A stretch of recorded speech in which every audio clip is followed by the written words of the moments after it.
Assalamualaikum warahmatullahi wabarakatuh. Selamat datang kembali di channel Cerita Kesehatan bersama saya Rizaldi. Hari ini saya lumayan agak kurang sehat ya, karena datang lagi asam lambungnya. Bertahun-tahun seperti ini, kadang dia sembuh. Ini lagi agak kambuh sih gitu ya kan. Jadi 2 hari ini agak lumayan menguras tenaga juga untuk melawan asam lambung. Ditambah lagi dengan kegiatan tadi yang lumayan agak padat ya. Mumpung anak-anak saya lagi keluar main-main sama ibunya, ini kesempatan saya buat ngerekam video. Saya bisa aja sih sebetulnya setiap sekali 2 hari bikin video, tapi karena berhubung di rumah rame ya anak-anak saya yang nggak bisa dikontrol suaranya, jadi saya harus menunggu sepi dulu rumah baru bisa saya bikin video. Di video ketiga itu terpotong ya videonya, itu lagi asik-asiknya saya ngerekam, tiba-tiba anak saya datang ke rumah lagi habis main dan ya jadi rame lah. Nah jadi nggak fokus bikin videonya, pada akhirnya saya berikan teks ya di akhir video. Baik teman-teman, saya akan lanjutkan sedikit saja di video kali ini. Adalah saya akan lanjutkan, terakhir saya menceritakan tentang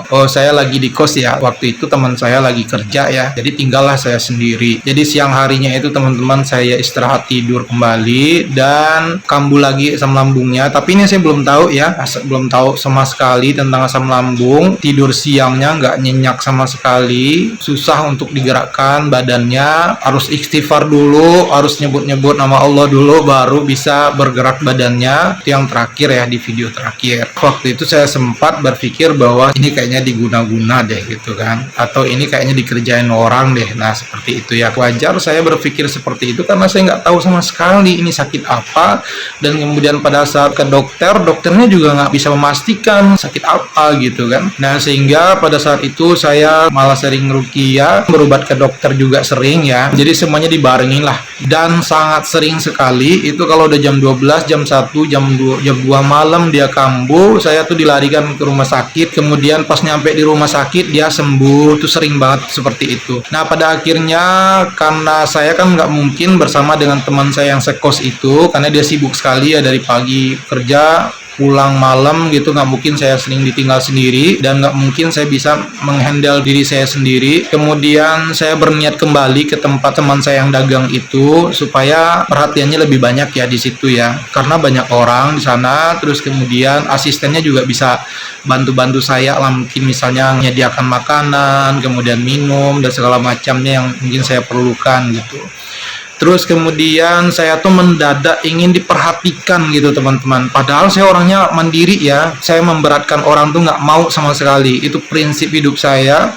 Tapi pada saat itu saya tiba-tiba pengen sekali ada orang selalu di samping saya yang selalu mendengar saya, yang selalu tahu dengan kondisi saya dan selalu membantu ketika saya membutuhkan. Berobat terus sampai obatnya sudah banyak sekali di rumah stoknya.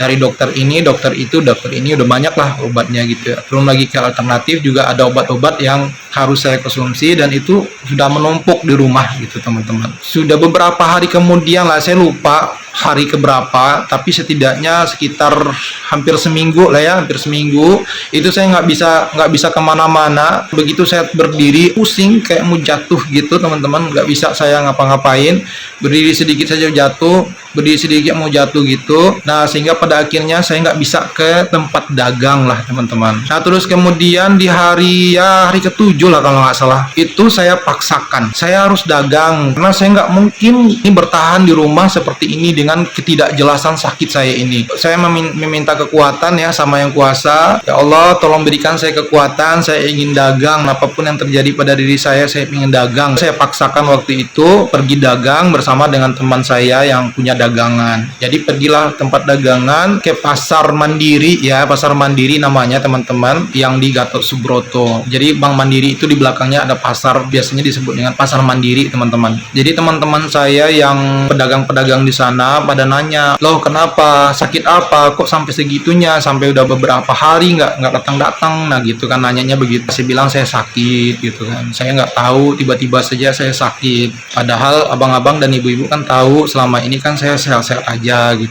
Tiba-tiba saya drop, Saya cerita lah pokoknya, dan waktu itu tibalah waktu zuhur tahasar, pokoknya lupa saya.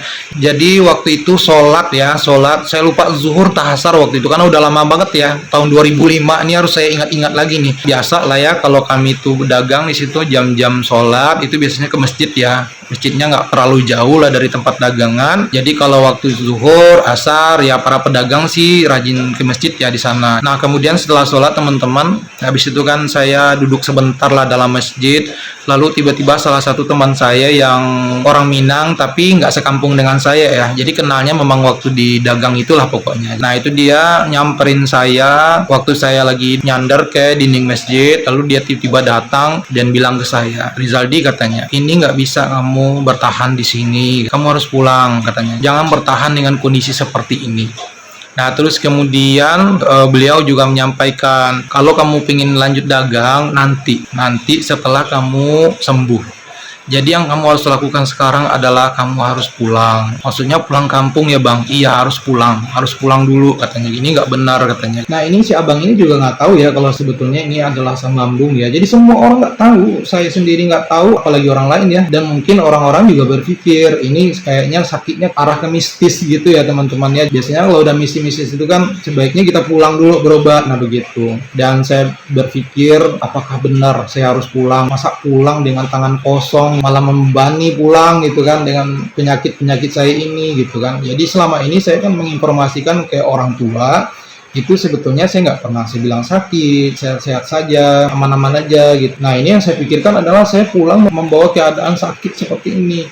Nah ini yang membuat saya juga tambah lagi beban pikiran saya dengan seperti ini. Nah kemudian selanjutnya pikirkan matang-matang dan mengambil kesimpulan, oke, saya harus pulang. Apapun yang terjadi, ya udahlah saya pulang. Saya harus turunkan ego saya dulu. Maksudnya ego ini kalau sebelum sukses belum pulang, nah itu saya turunkan dulu, oke. Nah kemudian saya bilang sama teman saya yang punya dagang itu, Kak, Bang, saya harus pulang dulu ke kampung. Soalnya saya disarankan pulang dulu berobat. Jadi sebetulnya abang dan kakak ini dia sebetulnya kaget juga kok pulang, katanya udah nggak apa-apa, kami nggak keberatan kok kalau pingin bertahan di sini untuk berobat dulu, tapi kalau emang harus pulang keinginannya ya udah nggak apa, pulang lah. Terus kemudian saya ngomong lagi sama teman saya yang satu kosan ya, jadi saya balik lagi ke kos teman-teman, saya cerita ke teman saya yang sekosan itu, saya cerita, saya bilang namanya Roni ya, Ron saya harus pulang, nggak mungkin saya bertahan di sini. Dan ada teman juga yang di tempat dagang nyarinin saya untuk pulang gitu kan.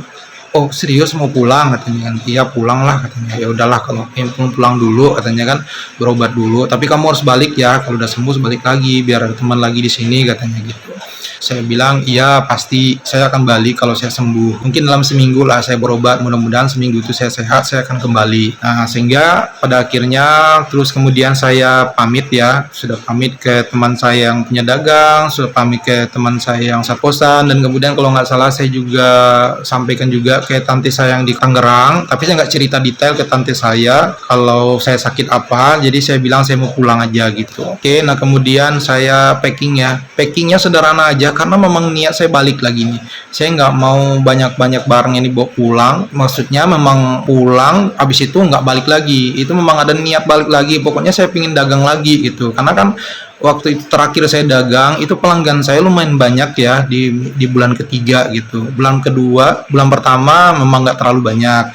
Bulan kedua udah mulai ada, dan bulan ketiga itu mulai banyak teman-teman, karena mereka udah tahu kualitas barang dan segala macamnya, harga dan cara saya menawarkan juga mereka sepertinya tertarik gitu ya. Dan itu pelanggan tetap juga ada yang balik-balik lah untuk beli barang baru gitu. Terus kemudian untuk masalah biaya nih ya, dibantu oleh teman saya untuk ongkos, untuk pokoknya transportasi saya, termasuk biaya pesawat ya. Jadi saya pulangnya nggak naik bus, naik pesawat karena biar cepat aja ya teman-teman ya. Terus kemudian udah packing, saya tiba-tiba kok sedih ya. Tapi memang keadaan yang membuat saya tidak mungkin untuk bertahan gitu. Ya ini posisinya belum tahu sama sekali teman-teman kalau ini asam lambung lah pokoknya ya. Besoknya udah beli tiket, saya diantarlah ke bus ya, ke bus untuk ke bandara. Waktu naik bus teman-teman itu sensasinya luar biasa lagi, datang lagi sensasi baru, tiba-tiba saya merasa menggigil, kemudian saya pucat kayak mau pingsan, pokoknya hancur rasanya, kacau, pikiran kacau, badan kacau lagi gitu kan. Saya udah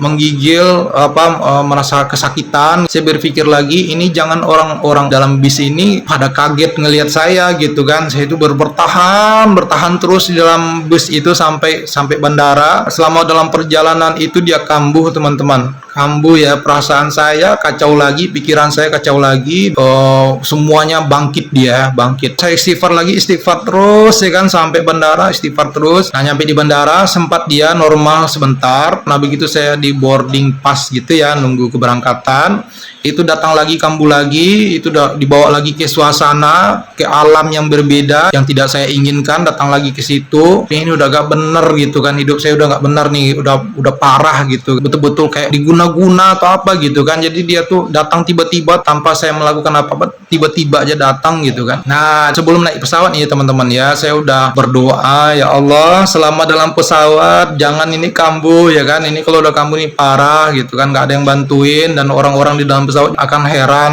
apa yang terjadi pada diri saya sendiri nggak tahu gitu kan. Itu saya doakan, mudah-mudahan saya berikan kekuatan gitu kan. Oke, setelah itu masuk ke pesawat ya teman-teman ya. Begitu pesawat udah naik, tiba-tiba kambuh teman-teman, tiba-tiba dia datang lagi, sakit ini, hancur lagi rasanya perasaan saya, hati saya, pokoknya semuanya bercampur semuanya di situ. Saya menggenggam tangan saya kuat-kuat, ini apa gitu, ya Allah, ini apa, ini datang lagi dia gitu kan. Saya mikir ini apa lagi gitu ya kan, saya mikir gitu sampai dia naik ke atas.